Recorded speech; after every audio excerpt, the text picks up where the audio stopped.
माँ बाप ने कहा बेटा एक गिलास पानी दे दो। आपने कहा मन नहीं कर रहा, बहुत भारी भारी सी शरीर लग रही है और सर दर्द कर रहा है, मम्मी सुबह से पानी मांग रही हो। और पता लगा गर्लफ्रेंड का फोन आ गया कि कहाँ हो। अरे बोले तुम्हारे दिल में बताओ। माँ बाप से तो कभी लड़ा ही नहीं जा सकता सर, कभी नहीं, कुछ भी हो जाए भगवान उतर आए और माँ बाप कहते चला दो गोली तो चला दो।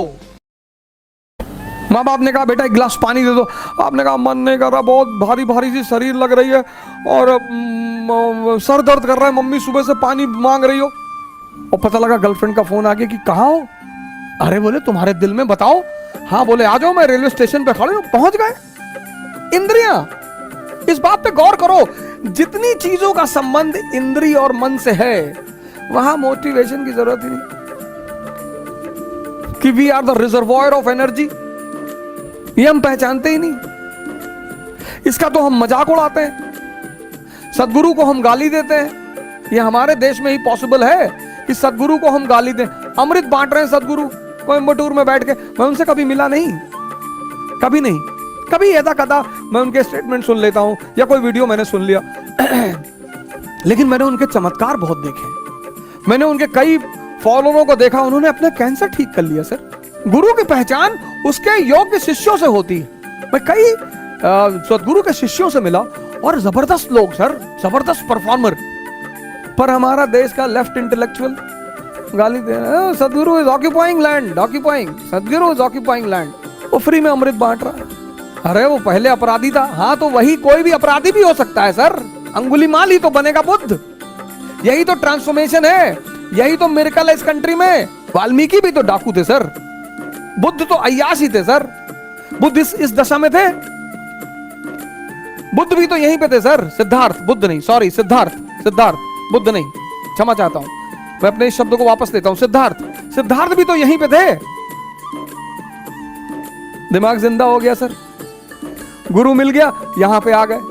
नहीं तो लिच्छवियों के राजा रहते, कोई नहीं जानता। 7707 राजा थे, किसी का नाम पता है? किसी लिच्छवी राजा के नाम को जानते हो सिद्धार्थ के पिता के अलावा? वो भी उस लिच्छवी राजा का नाम सिर्फ हम इसलिए जानते हैं क्योंकि वो बुद्ध के पिता हैं। तब भी बुद्ध वो चाहते थे कि जब बुद्ध आते हैं जंगल से वापस तो उनके पिताजी शुद्धोधन कहते हैं कि मैं तुमको राज्य अभी भी दे सकता हूं। अरे बोले जाओ यार। हालांकि माँ बाप हमारे गलत नहीं होते, वो माँ बाप तो कभी गलत नहीं होते।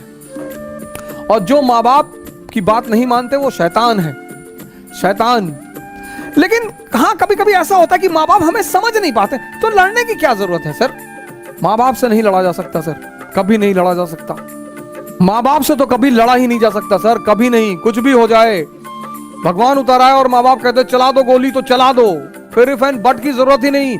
ये स्थिति है माँ बाप की सर। 7 महीना मैं रहा ऋषिकेश में सर, मेरा अटेम्प्ट खत्म हो गया। सब ने मेरा साथ छोड़ दिया सर, सब ने। मैं पैसे एक रुपए के लिए मोहताज हो गया। मेरे एक मित्र हैं, 100 रुपए मांगने पे नहीं दिया उन्होंने सर। लेकिन मेरे पिताजी आते थे ऋषिकेश, मुझे पैसा दे देते। मैं उनसे कहता था मैं अब कुछ करूंगा नहीं।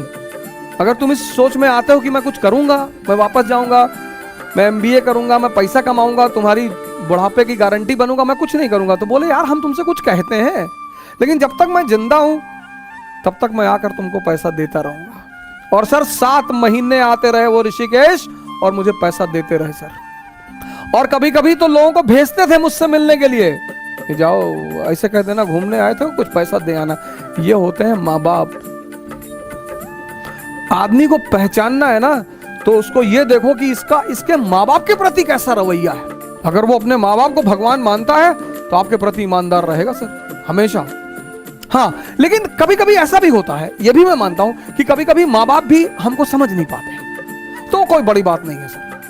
उसमें झगड़ा करने का, उनसे बगावत करने की कोई जरूरत नहीं।